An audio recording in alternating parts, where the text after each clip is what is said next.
মহারাষ্ট্রের ১৩ বছর বয়সী জ্যোতিরাও ফুল্লের সাথে বিয়ে হয়ে যায় ৯ বছরের সাবিত্রীবাইয়ের।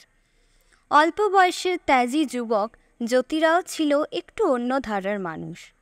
মেয়েদের পড়াশোনা করা যাবে না এই তত্ত্বকে তিনি ফুৎকারে উড়িয়ে নিজে তো পড়াশোনা শেখেন, সাথে তার স্ত্রী সাবিত্রীকে নিজের দায়িত্ব নিয়ে পড়াশোনা শেখান। সাবিত্রীর পড়াশোনায় আগ্রহ আর চিন্তা শক্তি দেখে দুজনের মনেই একটি প্রশ্ন আসে, আচ্ছা মেয়েরা স্কুলে যায় না কেন? এই ভাবনা থেকেই বিয়ের মাত্র ৮ বছরের মাথায় তারা খুলে ফেলেন ভারতের প্রথম মহিলা বিদ্যালয়।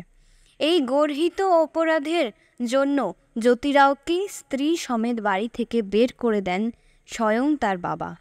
কিন্তু সাবিত্রী আর জ্যোতিরাও একটুও দমে না গিয়ে সমস্ত বাধার বিরুদ্ধে রুখে দাঁড়ালেন। একের পর এক বিদ্যালয় তৈরি করার উদ্দেশ্য নিয়ে রাস্তায় বেরিয়ে পড়লেন অর্থ সংগ্রহের কাজে। বিদ্যালয় খুলে ফেললেন তারা। আর এবার সাবিত্রীর কাঁধে প্রধান শিক্ষিকার গুরুভার এসে পড়ল। সাবিত্রী যখন বিদ্যালয়ে পড়াতে যেতেন তখন রাস্তার লোক তাকে পাথর, আবর্জনা, এমনকি বিষ্ঠা পর্যন্ত ছুঁড়ে মারত।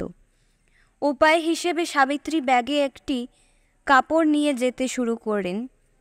বিদ্যালয়ে গিয়ে নোংরা কাপড় ছেড়ে ব্যাগে রাখা পরিচ্ছন্ন কাপড় পরিধান করে তিনি শিক্ষিত করে তুলতে থাকেন মেয়েদের। সাবিত্রীবাই বলতেন, তোমাদের গোবর পাথর, আমার কাছে ফুল।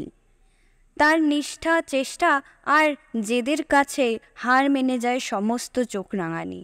মাত্র ৩ বছরের মাথায় বিদ্যালয়ের ছাত্রী সংখ্যা ৮ থেকে বেড়ে হয় ১৫০। হ্যাঁ, শুধুমাত্র মনের জোর আর শক্ত চোয়াল নিয়ে সমাজের কল্যাণে যে কোনো পরিবর্তনই করা সম্ভব। শুধু একটি বিদ্যালয় নয়, এক এক করে অনেকগুলো বিদ্যালয় খুলে প্রথম মহিলা শিক্ষিকা সাবিত্রী ফুল্লে চোখে আঙ্গুল দিয়ে দেখিয়ে দিয়েছেন।